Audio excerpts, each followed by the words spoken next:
What's going on, everybody? Today I have a 1962 Corvette behind me, as you can see. This car has quite a few things done to it, and we're gonna go ahead and talk to the owner today. He's gonna go ahead and give us a rundown of the car and everything done to it, and we're gonna show you guys some of the interior, exterior, and under the hood. So stay tuned. Today I'm here with Jeff, and we are going to be talking about his 1962 Corvette. This is a C1, the last year of the C1, and this is not just an ordinary Corvette. We're gonna go over the details with him, and he's gonna tell us about his build. So let's go ahead and get started. You've had numerous Corvettes before. How many have you had? 10. So I had the 68 and I had it for like 5 years. And then I had a 78 silver anniversary, 79, 69, and it was a convertible also. And then I went to 84 and then the 86. And the 88 was the last one I had. And which one's been your favorite so far? Well, of course, this one. Yeah. Well, the 68 was my first one, so it was, you know, first time you get a Corvette, you got a good feeling. But this one here is, yeah, really nice. And is this the first one that's been modified to this extent that you've owned? Yes, all the rest of them, they might have had headers or pipes or something like that. Nothing to this extent. And I've known you for a while, man, so you and me both, we've got this problem where we'll buy something and we'll swap it out every so often, but you've actually kept this car for quite a bit. How long have you owned it now? 3 years. So this one's probably not going anywhere. No, I don't plan on going anywhere. Normally I think you own them for like 6 months. Yeah, if something like that. That might be something long. That is true. What led you back into buying one? Because when was the last time you owned one? Probably about 5 years ago, and it was an 85. So I never had a C1. The oldest I had was 68, and it was a ragtop. I wanted to get a C1 at some time. Just got lucky enough, my neighbor had it for sale, and I bought it off of him. Yeah, and you bought about the coolest C1 that you could buy, because we're going to talk about the fact that this isn't just an ordinary C1 Corvette. Yes. It's modified, and it's got everything done to it that you could imagine. Yes. What's so far your favorite thing about this car? The engine. It's an LS3. How much horsepower does that have? 500. At first, I didn't realize how small of a car it actually was, but this is pretty much a go-kart. The LS3 in this has to make it move pretty quick. And the aluminum frame. Mid-America Corvette made the frame. So it's a full tubular chassis under Yes. this. It's got an LS3 for the engine, and then the transmission is... Or L60. And we were looking at the paperwork. This originally came with a 327 yeah, and automatic. a 3-speed automatic transmission. Correct. Coming around to the side, we've got these aftermarket wheels. What brand of wheels are these? These are ET wheels. And the car looks like it's lowered. Do you know what it's lowered on? It has coilovers on the front and leaf on the back. The wheels are a machine finish, and then here on the center caps, where are these center caps from? These are ETs, but these are from a 78 Corvette. Nice and touch. if you notice that the lug nuts in here are inside here, they don't stick out. And I'm not seeing a valve stem. Where's that at? The valve stem is on the back, so you don't see it. Okay, so that's a way cleaner look. I Yeah, don't think and- I've actually seen wheels like that before. And red line tires. Okay, red line tires. So you got, it goes with the rest of the car too. You got red interior, Correct. and then you got red center caps, red on the tires. Nice little accents all around.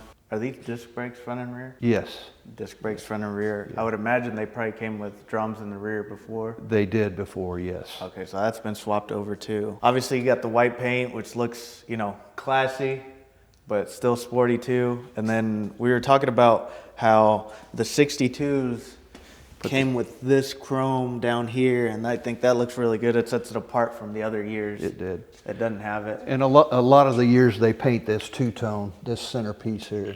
Okay. The older ones especially. And then this chrome kind of matches these inserts right here as well. Louvers. Yeah. I don't know if those are specific to this year or not, but They had that the year before also, the louvers. okay. But a lot of them were painted in there, so it made it look a different look. Okay. This whole thing here was the part that was painted, the inside here. I strayed away from this too soon, but the C1, there was a couple different iterations of it with the headlights, right? Yeah, some of them had single headlights, and then some of them had the dual headlights. And then some of them have the chrome bezels around the dual headlights. Okay, but these are color matched. Yes. One other thing that I have talked to you about before is how all the chrome pieces on this are in good shape, and it's pretty cool to see that it still has all its chrome pieces, Yeah. from on top of the fender, the chrome bumper, the chrome grille. Even over here, your windshield wipers, you know, everything is just in good shape. It looks great on this car. And a lot of it hadn't been redone on the chrome. I mean, it's original chrome. The paint might have been painted in the 70s or somewhere in there, but it's been a long time. So the paint job is older too. Wow. But it still, you know, has a good shine to it. It's pretty cool to see original chrome pieces then, if it's that old of a car and it still has them, because I'd imagine it's probably not too easy to find some of this stuff. You're exactly right. Yeah. We've got a red interior, which looks amazing. Is this an original interior on this car? So it's not original, but it's made to look original and all redone originally. Okay. You know, so they didn't sway away from that. Now the gauges, it does have Dakota gauges. So, but it still looks factory. Yes. Steering wheel is smaller also in diameter. There was a bigger steering wheel. You were telling me this stands out from the C1s because it's got a different style of back end. It does. So, and this back end goes from 62 to 67. So it's from here back would be the same on all of them. Okay. And then I think in some pictures I saw that the tail lights were up here before, correct? Yeah, you are correct. That would be in the 50s, 58, 59. But in this case, they switched them over to these back ones. And kept them that through 67. 67, okay. Same bumper, everything. And now, some of them didn't have this chrome piece right here. They took away that, I don't, later on, but I'm not sure what year they took that away. But the bumpers and the fiberglass part is the same. Okay, so this is like a three-piece bumper then, and then you got the chrome bezels around the tail lights. The difference in a lot of these Corvettes is the trunk. You know, a lot of people, you don't got trunk in Corvettes, so these particular years had the trunk. So that's a big thing for some Corvette people. Really? What years? In 68, no trunks. So after 68? In 68. In 68, they switched over to having no trunks. So something cool about this generation of Corvette is that, one, you got a hard top on this car, which I like. I've never been crazy about convertibles myself, but obviously you don't have it on right now. Let's say you were out driving around and, you know, it might start raining. This actually is a convertible. Yes. So it's a manual convertible that we could just pop the top off. Can we check that out real quick? Sure. The off top's in here. You can grab it. Watch your rails on the seat right there.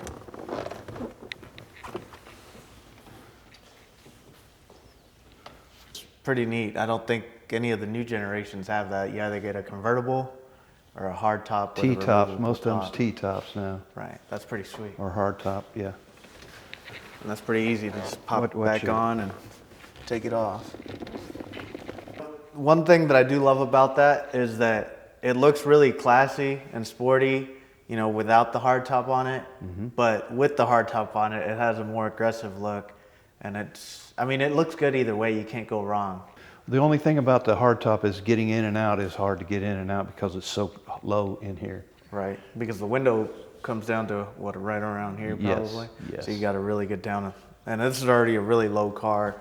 On top of the fact that it's a sports car with coilovers, that makes it that much harder. Yeah. So most of the time you probably prefer having the top off.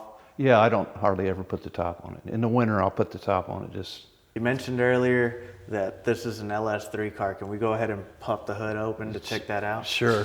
It fits like a glove, man. That looks like it was supposed to be in there. So this would be considered a Restomod Corvette. Uh-huh. How does this power feel in this little car? Oh, it'll break them tires in a minute. Yeah, because I can imagine. It is. It's just like driving a go-kart. It is. Because like I was telling you earlier, like I have my Camaro, the same engine, and that already feels quick. I could imagine what this feels like in this tiny of a car. And you have your tires on your Camaro's this wide, and these tires, look how thin these tires are. So you have to be careful or you will break it loose. I could imagine. Yeah. So this thing's like a little bullet, really. This is sweet. For somebody that doesn't know about cars, they would think that could have came in there. Yeah, they would think like that looks just OEM. You added these valve covers on here. Yeah. Which are the OEM valve covers that come with the engine. Pretty cool that, you know, it's got the Corvette on it already too. Cold air intake, this aftermarket radiator, it looks like. Aluminum, All new brake system on it, all new aluminum. Everything's high tech on it. So this car has C4 brakes done to it as well. Yes. Before we get away from the engine bay, this right here, what did you tell me this was? This is the old school air conditioner. Right That's there. your AC. Okay, Yeah. I like it. If you got the top down, I don't think you really even need it. No, it's pretty good. Yeah. It's pretty good. That works good though. That air flows right in there. So let's go ahead and take a look at these gauges that you were telling me about in here. Okay. They're Dakota gauges, and they made to look factory, but everything's more precise. But this column right here, That's 62. That is a factory column. Yes. It's just all been retrofitted with new gauges. That is correct. All right, so coming around back here, like we were saying earlier, you got the 3-piece bumper with these tail lights, and then we have this Chevrolet emblem. This is a factory emblem on It here. is, yeah. It kind of reminds me of, you know, the cars that had the fuel doors back here, but that's not the case, right? No. Okay, so let's go ahead and pop this open because there's something in here I want to show people. You got this really clean trunk, and it's actually a pretty Spacious. decent sized trunk, you know, for a small car. Yeah. You got the Corvette emblem right up here. Is that factory? Or No, did you do that's that? not factory. I put that in there. Right. Okay. And so what did you do? Did you order that or? Yeah, the back piece ordered, and then this is the factory carpet for the trunk. Since the engine swap was done, I would imagine that this had to be done. But you got the battery relocated back here. Yes. I would imagine they probably didn't have enough room for it in the front. That is Or maybe true. it's just a cleaner look. It could be. Either Yeah, or. you did want to open the hood and see that, but probably didn't have room for it after you put that engine in there. You just let it. It's just like, you gotta slam it. There you go. You gotta be careful with it. All right, Jeff. So I want to thank you for letting me come out and do a video with your Corvette. Unfortunately, we missed that burnout that you did. I didn't know you were gonna do it. Otherwise, I would have loved to put that in the video. But people are just gonna have to take my word for it. This thing gets down. All right. We got some rolling clips of it. We talked about everything done to it. And it was a good day, perfect day to film today. Perfect. I appreciate you. So thank you again for having me out, shooting this video with me. I'm gonna get it up on YouTube here soon, and hopefully you like it, man. I will. Thank you.